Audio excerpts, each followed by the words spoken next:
gnarly ninja Nate in his brand new gym here in Colorado. Ark, Yep, so Ark Ninja. please give us the whole origin story. I want to know how you guys... Yeah, well, I'm Nate Hansen, I'm a 5-time American Ninja Warrior, and I've been in the ninja world for about 6 years now. I started ninja when I was 18, and a good friend of mine offered a position at the gym that I used to work at, and so I took it up just hosting birthday parties, and then in 2020 was my first season of Ninja Warrior, which was awesome. Just had an amazing rookie season. My story blew up, and ever since then, I've been a coach for Ninja Warrior for 5 years now. I also went to business school. I saw the opportunity to open my own ninja gym, not only because of the community I was surrounded with, but just the heart I have for ninja as well. Colorado's a hotspot for ninja, and it's been amazing to watch people like Taylor, Austin, Emily Keener, Jaleesa Himka, and Caden Lebsack, like all these amazing ninjas in Colorado. Just the community is amazing. We're only like an hour away from them, and they come train with us, and we train with them. What I really wanted to do is create a space where elite athletes could train, but also kids who really wanted to get good at the sport could come and train as well. And then you could also host summer camps. You also host birthday parties. So we weren't turning anyone away, And so that was just something that I noticed from a business perspective that, I wanted to do is, meet. Now, you can't meet everyone's needs as a business owner, but we can try. You can try, but you're not always going to win. But create something that people can all experience ninja. Because a lot of people, to be truthful, they watch the show, but they don't know that you can actually go and do this somewhere, Yeah. And so, we're up here in Longmont, where buddy Johnny Baisley owns a sports performance gym right next to us, right next door. And so when I was working out with him as he opened his gym 2 months before I even saw this building, I was helping him build that. I walked down here and I saw 2 empty bays, and I was like, Johnny, is anyone getting in there? So like the universe was just like, hey, look at this. Yeah, exactly. Okay. And so my buddy Johnny opened his gym in September, and so I walked over here, met the landlord, and he just literally had a desk just sitting in this empty spot. And I was like, hey, dude, like, are you like looking to give away this spot? Like, is it taken? He's like, actually, now that you say that, like, my fiance needs me to get rid of this because I spend way too much time here. And so we were like, yeah, like, what's a good timeline for you? Like, when could we possibly take this over? We didn't have investors yet. We were just like kind of shooting it, Mm-hmm. And he was like, well, if you could take over in November, that'd be great, which was like 2 months away. And I was like, okay, we got to find money ASAP. And so, through connections and networking, obviously that's the biggest piece of business. It's not what you know, it's who you know. Mm-hmm. We found some amazing investors who totally believed in my vision. I partnered with another family that, I coached their kids for over 2 years, and they believed in me. And so they're my business partners. Shane Teeter is our general manager. He takes care of all the stuff that I'm not good at, whether it be finances or managing and scheduling. I love coaching the kids. I love, connecting with people. And then his wife, Emily, is in charge of all of our marketing. And if you ever get to meet them, you're going to love them because absolutely. They're amazing people. Yeah, they're amazing people, and I'm very grateful for them. Very grateful for the spot, and it turned out even better than I could have ever imagined. It's perfect. I love this. This, to me, my favorite gyms are the ones that are exactly this size because it's community based. Yeah. And I was telling Jonah the other day, actually, when you're put into a space like this, all of a sudden you become like way more creative as a coach. Speaking of being creative with like the space that you have, what have you guys done that's really unique to the industry in terms of like safety? In terms of the design itself, I have to give a big shout out to Sean Bryan and Kevin Carbone because they were both big contributors to this design. What's different about us is that we don't have any pillars in the middle supporting it. So this whole bay is kind of just floating. And so it kind of creates this crazy structure of you can fly side to side, you can go back and forth, you can go diagonal, which is something that you typically can't do in ninja gyms because it's like you have one lache lane that only goes straight, and then there's typically like a support pillar that you're going to hit or like a bar on the side that you're going to hit. So we wanted to kind of eliminate that, but also in a space like this when it's super tiny, you don't want a lot of pillars because then it just seems like really crowded and condensed. So I feel like this design kind of made this space feel more open. And it's easy on the eyes, and we did the same thing in the kids rig over here. Can we talk about the mats really quick? Yeah. I don't know if we can get into the like nitty gritty of it. Other gym owners might know, literally the most expensive part of like owning and operating, whether it's a gymnastics gym, a parkour gym, or ninja gym, right. like the cost of the mats is so ridiculous. It's absurd. Yeah. And you'd hope that safety would be the cheapest thing, that we would want to encourage our communities. But maybe it's a supply and demand thing. Maybe foam is just a really finite resource. Right. But when I saw your setup and how you like engineered the mats in here, I thought that was the most genius idea, and I think it was probably the most cost-effective thing I've seen, and like most professional looking thing I've seen, because I've seen gyms like go and buy thrift store mattresses that might have bed bugs, and you didn't do that with this. No, I did not. Yeah. So yeah, I don't know if you want to talk about that a little bit. Yeah, I totally can. And so, you know, when I was starting to design this gym and this facility, Kevin Carbone, you know, helped draw this whole thing on SketchUp, like designing the gym. And so one of the biggest things that he, you know, kind of put out to me was like, we want to do this system where it's all one big, not one big piece of foam, but essentially you buy a bunch of different pieces of foam, mattresses, memory foam mattresses, right? And then you put them all together and then you wrap it in one giant tarp, right? And so that was his idea. This is Cordura 1000D. He gave me the material idea to use this. And then he also said, you know, it'd be really cheap if you just went and bought memory foam mattresses, you know. And so I'll start by saying I don't know how well this is going to work. Yeah, right. I don't know how durable these mats are going to be. Yeah. You know, they could wear down in like 6 months, or they could last like 5 years. So it was a risk I was willing to take and trust Kevin, which was like amazing. And so in terms of assembly, that was very complicated. The install was like very, very hard work. And I have to give a shout out to Austin Gray and Andrew Lee, because they literally spent like 3 days here just like assembling this, bolting these down into the concrete to make sure that the tarp was tight.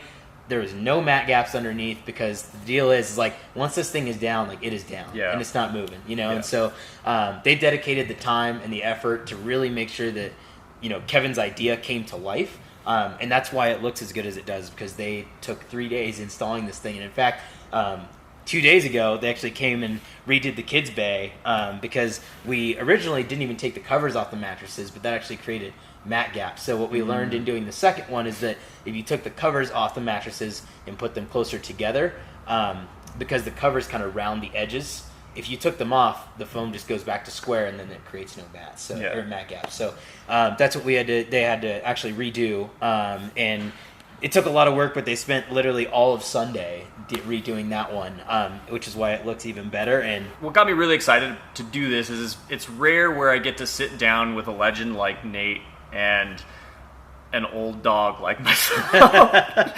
So you have brand new gym owner, and then you have gym owner who's been doing this for over 9+ years now, and I'm learning so much from everybody every day. Like, this isn't me like, let me tell you how to do things. I definitely never want to come from that perspective at any point in my life in anything. But I would kind of like to get your feedback, and like if you were to give some pro tips or advice to new gym owners on how to create an amazing culture, not only for like your clients, but like for the coaches, so that way they feel like that loving community, and that's just kind of like, it fuels everyone, right? Right. So one of the biggest things that I'm keen on is making sure that we're not just building good ninjas here, because that is the goal. We're building good people, you know, because if I have a student who comes in and they're like a fantastic ninja, and they go to school and they're just like a jerk, you know, like that comes back to me and my brand. And like really the culture is your coaches, right, and your staff. And that's one thing that you can't teach is, you know, teaching people to care, you know, is that some people just truly care about the kids around them, you know. And so Jonah's a perfect example, right? Jonah is amazing. If you guys don't know Jonah Munoz, he's an amazing guy. And he is phenomenal with kids, you know. You don't have to tell him. Like, some days, even when he's so exhausted, he will go out of his way to learn every kid's name, make them feel like the only person in the room and the coolest person in the room. And he's the most fun coach you could ever have. I mean, it's just like, that's why we call Jonah the fun coach, and then it's like you call Nate like the the really harsh coach, because he makes me run a lot, you know. So you know, can we just go through our coaches and like stereotype them and like we totally could, yeah. And I bet they'd all agree, you know. That's what's cool, is like, you know, you love people, and so you can beat them up a little bit. But you know, Jonah's amazing fun coach. When these kids walk in the door, you don't know what happens, you know, when they leave. You don't know what happened before they got here, but it's your job for an hour to dedicate yourself to those kids, make them a better human, make them a better ninja, and just make them feel special for that hour. And like I said, it's almost something you can't teach, but if you can find employees as a business owner that truly are passionate about ninja, maybe they never coached ninja before, but if they have the heart for ninja and the heart to coach, that's something that you cannot replicate. And so take advantage of that. It's like you could always teach someone how to spot correctly. You can always teach someone, how to do a ninja skill, but you can't teach heart. And that's one thing that, I've learned because I've seen people try to replicate it, and it just comes off as fake, truly, and it's very easy to read. I agree with you on that. You can't teach heart, but I think you can influence heart, right? Oh, absolutely. So, I mean, like, absolutely. just your presence alone, there's a reason why you have such a massive following on social media and whatever, and that's because people they feel that presence. Right. And for them to kind of be influenced by that, it makes them want to be like that. You're surrounded by other coaches who are passionate, yeah. and you're the odd one out. The odds that you start to change and care more because that's what you're looking at and following every day is pretty high. Now, if you're on the other end, it's like if you're in an environment with coaches who are don't really care, they're just kind of there working an hourly job, but you have the heart for that. It's like, it's going to start to drain you a little bit, because it's like, why am I the only one that cares about this, But what's awesome is like a true leader, especially in business and as a coach, can influence that many people. It just takes a lot of work, And what's great is I didn't have to teach any of my staff that. They all just truly care. They went through the grind with you. They did, yeah. For the last 5 years, we've all coached together. We've all, been through the thick and thin, through the pandemic. We've taught kids who don't care about ninja at all. They just got dropped off for daycare. We've coached kids who want to be elite athletes, and so we've seen everything. And so what's cool is looking back at it now, it's like 5 years ago I didn't know I was going to open a ninja gym, but looking back at it now, it's like the 5 years that I had before that coaching really built who I am today, and it built my whole staff and this community, because to be honest, I'm very grateful for the people that followed us here in terms of clientele. Never expressed fully how grateful I am. I'm sure you're the same way, because look at this.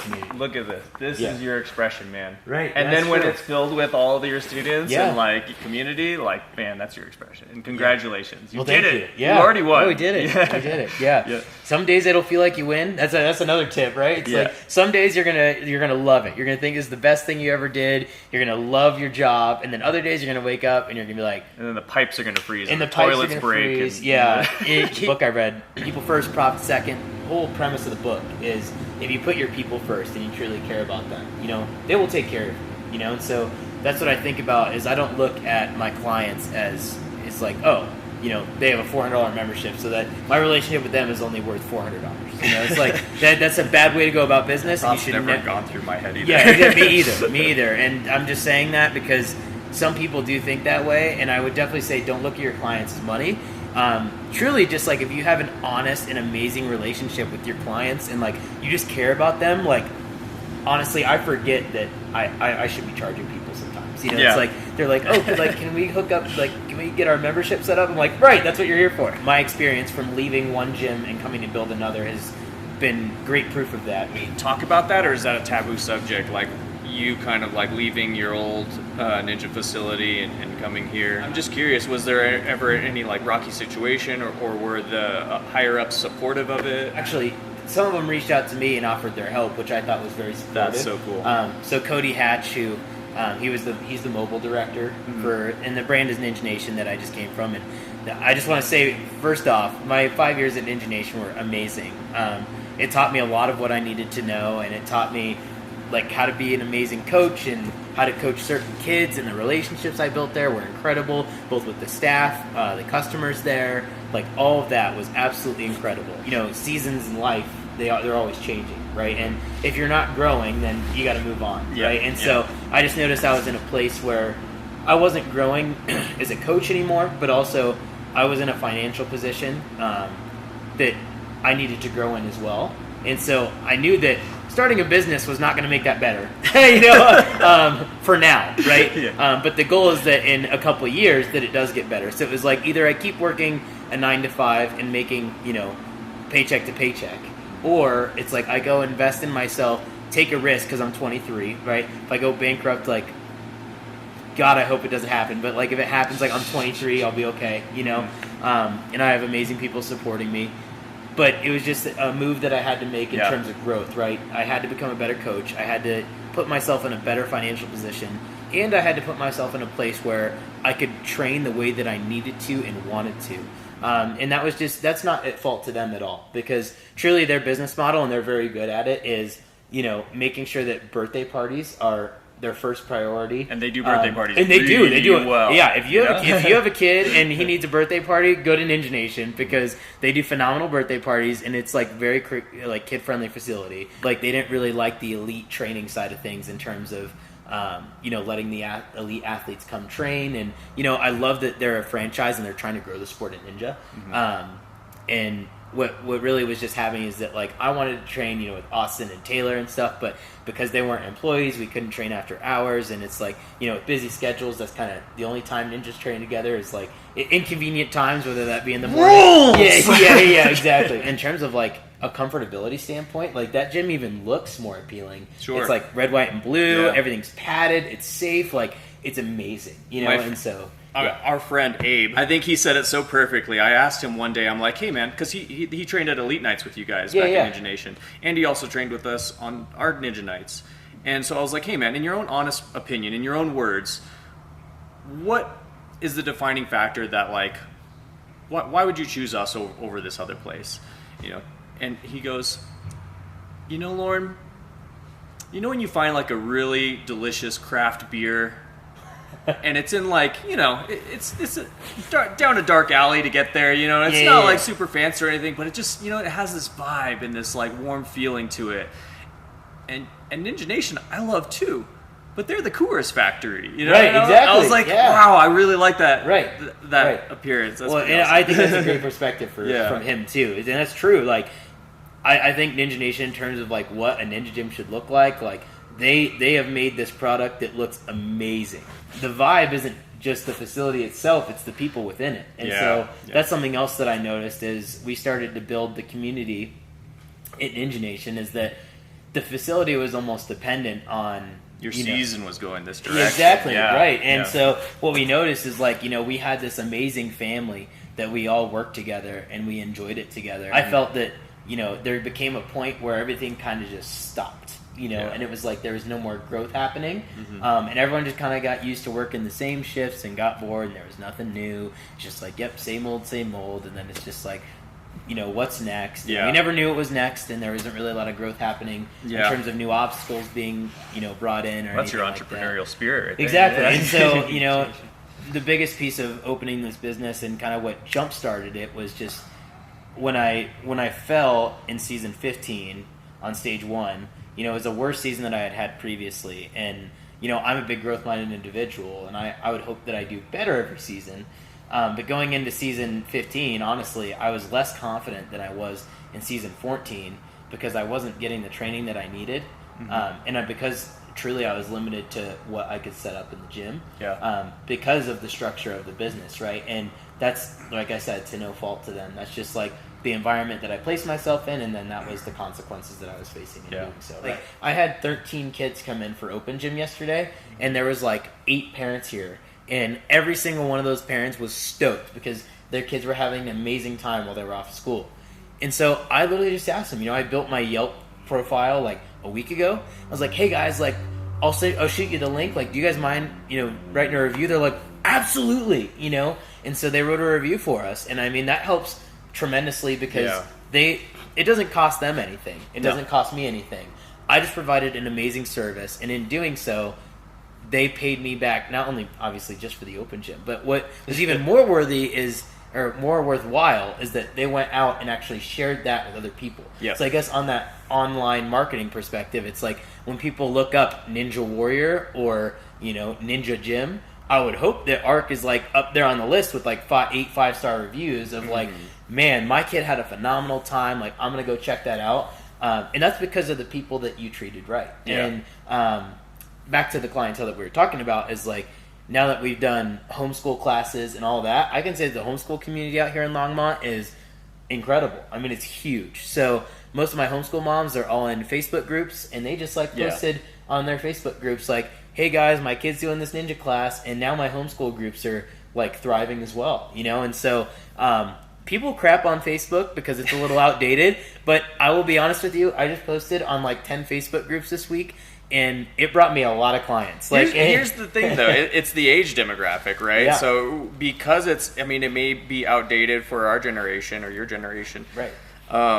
But I mean, like, you know, our moms and dads are still hanging out on there, sharing pictures with grandma, and grandma's paying the bills, guys. Exactly, yeah. That's where I was going to. Is like, I don't post on Facebook anymore unless it's like a family event because I know grandma and parents are on there or whatever. I'm more of an Instagram guy. I don't even mess with like whatever it's called, X or Threads now. Mm-hmm. I'm like literally just on Instagram. But like, I went on my profile on Facebook. Literally went on Facebook, go and looked up groups. And then in groups, I searched Longmont and Erie, and then I searched like Firestone, Dacono, like, you know, anywhere that was relatively 20 or 30 minutes away. Because if people love Ninja Warrior enough, they will drive 30 to 45 minutes to get here. You know, that's just the truth. Yeah. And so I posted in all those Facebook groups like, hey guys, like especially Erie, it's like 20 minutes away, right? Yeah. We're like, hey, there's a new Ninja Gym opening in Longmont. And I had 4 people come in from Erie yesterday because they saw my post on Facebook. That's so awesome. It's like, don't underestimate Facebook. And also, I think that this is something that I'm actually faulty of, is I think it's not going to work, so I don't even try sometimes. You know, I'm like, Facebook, like, it's probably not going to work, so like, why would I waste my time? Yeah. When it's like, actually, the reverse is true. It's like, you're going to spend 5 minutes writing a post and posting it, and then it really could give you 15 clients, or it could give you 0, right? So it's like, I'd rather take the risk and spend 5 to 10 minutes writing a Facebook post than like not posting it at all. Because truth be told, like, it will probably bring me a lot of clientele that I didn't even know I needed. So I'm going to take your own words and give you your own advice. Yes. Are you ready? Yeah. Okay.